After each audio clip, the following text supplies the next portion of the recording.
Chapter 7, continued. "Will you have some wine, boy?" asked Master's voice behind him, and Husk poured. Ansett sipped the wine, and dipped a finger in it to cast a drop into the air in the graceful gesture he had learned in the palace. "Thank you," he said, handing back the metal cup, with the same grace he would have used with a goblet at court. He lowered his head, though it hurt him to use that gesture of respect to such men, and asked, "May I leave now?" "Do you have to? Can't you sing again?"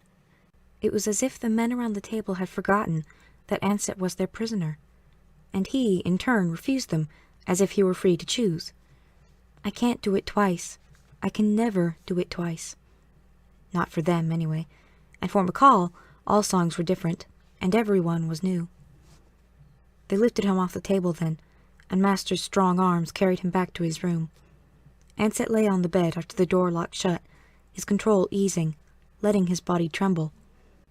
The last song he had sung before this had been for McCall, a light and happy song, and McCall had smiled the soft, melancholy smile that only touched his face when he was alone with his songbird. And Ansett had touched McCall's hand, and McCall had touched Ansett's face, and then Ansett had left to walk along the river. Ansett drifted off to sleep, thinking of the songs in McCall's grey eyes, humming of the firm hands that ruled an empire, and yet could still stroke the forehead of a beautiful child and weep at a sorrowful song. "Ah," sang Ansett in his mind. "Ah, the weeping of McCall's sorrowful hands." Chapter 8. Ansett awoke walking down a street. "Out of the way, you shark!" shouted a harsh accent behind him, and Ansett dodged to the left as the cart zipped past his right arm. "Sausages!" shouted a sign on the case behind the driver. Then Ansett was seized by a terrible vertigo as he realized that he was not in the cell of his captivity, that he was fully dressed, though not in the clothing of the songhouse.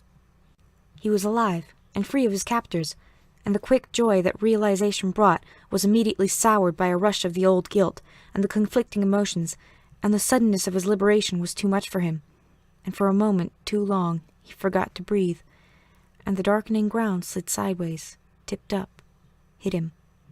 "Hey, boy, are you all right? Did the shark slam you, boy? I got the number of the car. We can get him.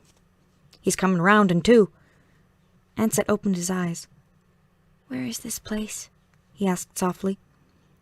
"Why, this is Northet," they said. "How far is the palace?" Ansett asked, vaguely remembering that he had heard of Northet as a suburb of Hisper. "The palace? What palace?" "McCall's palace. I must go to McCall." Ansett tried to get up, but his head spun and he staggered. Hands held him up.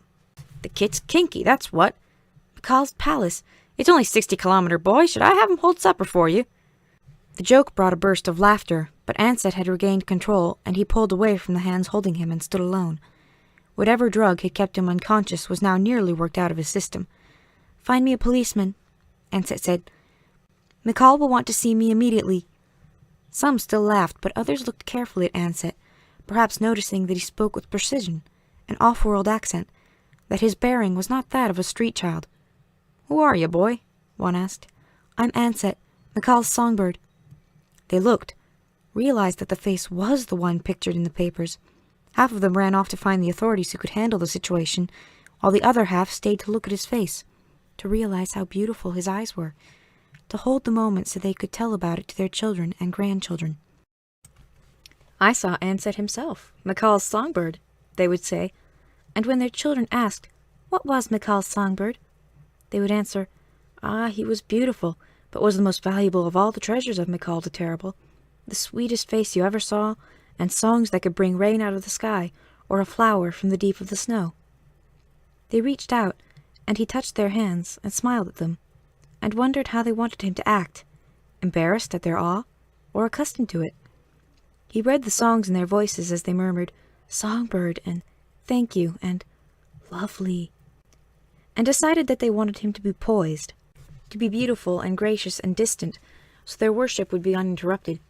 "Thank you," Ansett said. "Thank you. You've all helped me. Thank you." The policeman came, apologizing effusively for how dirty their Flesket was, that it was the only one in the station, and please, take a seat. They did not take him to the station. Rather, they took him to a pad, where a flit from the palace waited. The chamberlain got out. "Yes, it's him," he said to the police, and then reached for Anset's hand. "Are you all right?" he asked. "I think so," Anset said, suddenly aware that something might be wrong with him. He was inside the flit. The doors closed. The ground seemed to push up on him, and he was airborne, heading for the palace. For McCall. "The child is becoming impatient," said the captain. "I really don't give a damn," said the chamberlain. "And McCall is also impatient." The chamberlain said nothing, just stared back at the captain. "All I'm saying, Chamberlain, is that we have to hurry." The chamberlain sighed. "I know, but the child's a monster. I was married once, you know." The captain hadn't known, but did not care. He shrugged. "I had a boy. When he was 11, he was mischievous, a little devil, but so transparent you could see through him no matter how he tried to deceive. Even when he tried to conceal his feelings, you could tell exactly what he was trying to conceal. But this boy? They trained them to school their emotions in the Songhouse," the captain said. "Yes, the Songhouse. I marvel at their teaching. The child can hide any emotion he wants to, even his impatience.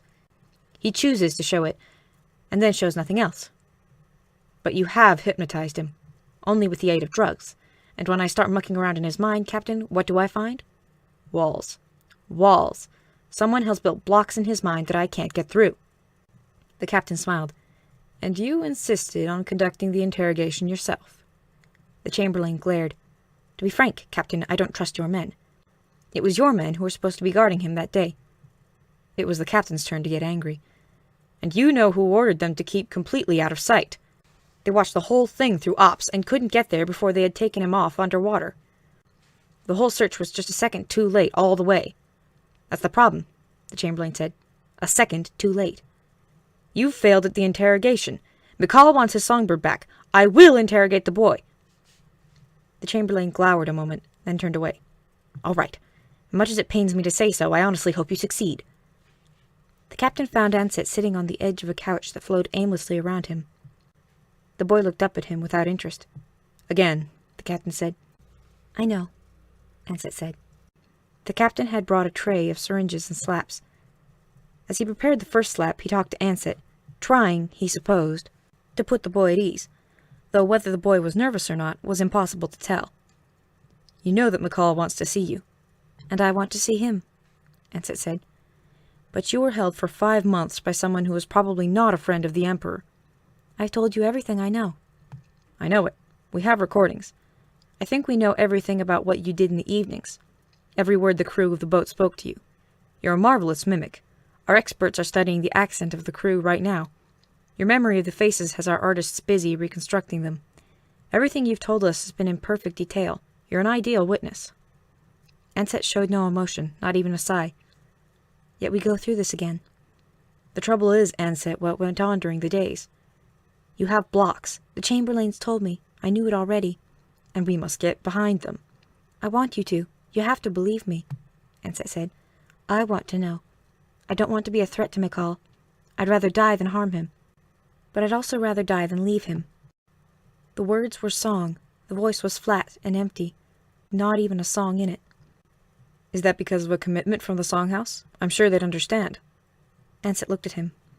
"Captain, the Songhouse would accept me back at any time." "Anset, one of the reasons we can't get through the blocks in your mind is because you aren't helping." "I'm trying to." "Anset, I don't know how to say this. Most of the time your voice is natural and human, and you react like any other person might. But now, when we need to communicate with you more than ever before, you are frozen. You are completely unreachable. You haven't shown any emotion since I came in here." Anset looked surprised. The very fact of even that mild reaction made the captain's breath quicken in excitement. "Captain, aren't you using drugs?" "The drugs are the last resort," Anset, "and you can still resist them. Perhaps whoever put the blocks in your mind gave you help in resisting them. The drugs can only get us part way into you, and then you resist us every step of the way." Anset regarded him a little more, as if digesting the information. Then he turned away, and his voice was husky as he said, "What you're asking me to do is lose control." The captain knew nothing of control. He only heard control, and did not understand the difficulty of what he was asking. "That's right. And it's the only way to find out what's been hidden in my mind?" "Yes," said the captain. Anset was silent a moment more. "Am I really a danger to McCall?" I don't know. Perhaps whoever took you found you as hard to cope with as we have. Perhaps there's nothing hidden in your mind, except a memory of who the kidnappers were. Perhaps they had meant to hold you for ransom, then realized they'd never get away with it alive, and spent the rest of the time trying to conceal who they were. I don't know. But perhaps behind those blocks are instructions for you to kill McCall. If they wanted to pick a perfect assassin, they couldn't do better than you. No one but you sees McCall every day in intimate circumstances. No one but you has his trust. The very fact that he pleads with us to bring you to him, to hurry the interrogation and let him see you, you can see what a danger you might be to him. For McCall's sake, then, Ansett said, and the captain was astounded by how quickly Ansett's control broke. Tell McCall, said Ansett, as his face twisted with emotion and tears began to flow, that I'll do anything for him, even this. And Ansett wept, great sobs racking his body, weeping for the months of fear and guilt and solitude, weeping at the knowledge that he might never see McCall again. The captain watched, incredulous, as for an hour Ansett could not communicate at all, just lay on the couch like a little child, babbling and rubbing his eyes. He knew that from the observation stations the other interrogators would be watching in awe at how quickly the captain had broken through barriers that even the drugs had not been able to reach. The captain felt a delicious hope that the chamberlain had been watching too. And then Ansett became relatively calm, and the captain began the questioning, using every clever trick he could think of to get behind the barriers. He tried every indirection he had ever heard of. He tried all the dazzling thrusts that had shattered walls before. But even now, with Ansett cooperating fully, nothing could be done at all. Not even in the deepest trance was Ansett able to speak what had been hidden in his mind. The captain learned only one thing. He asked, while questioning around the skirts of one block, "Who placed this barrier here?" And Ansett, so deep in the trance that he could hardly speak, said, "Este."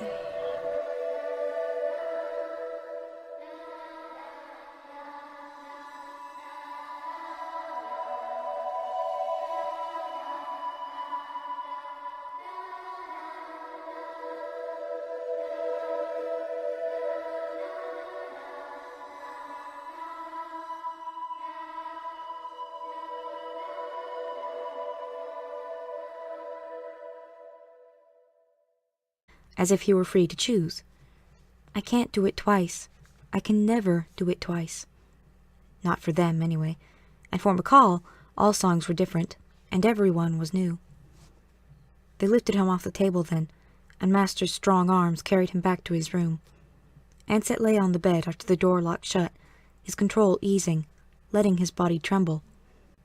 The last song he had sung before this had been for McCall, a light and happy song, and McCall had smiled the soft, melancholy smile that only touched his face when he was alone with his songbird. And Ansett had touched— "Will you have some wine, boy?" asked Master's voice behind him, and Husk poured. Ansett sipped the wine, and dipped a finger in it to cast a drop into the air in the graceful gesture he had learned in the palace. "Thank you," he said, handing back the metal cup, with the same grace he would have used with a god.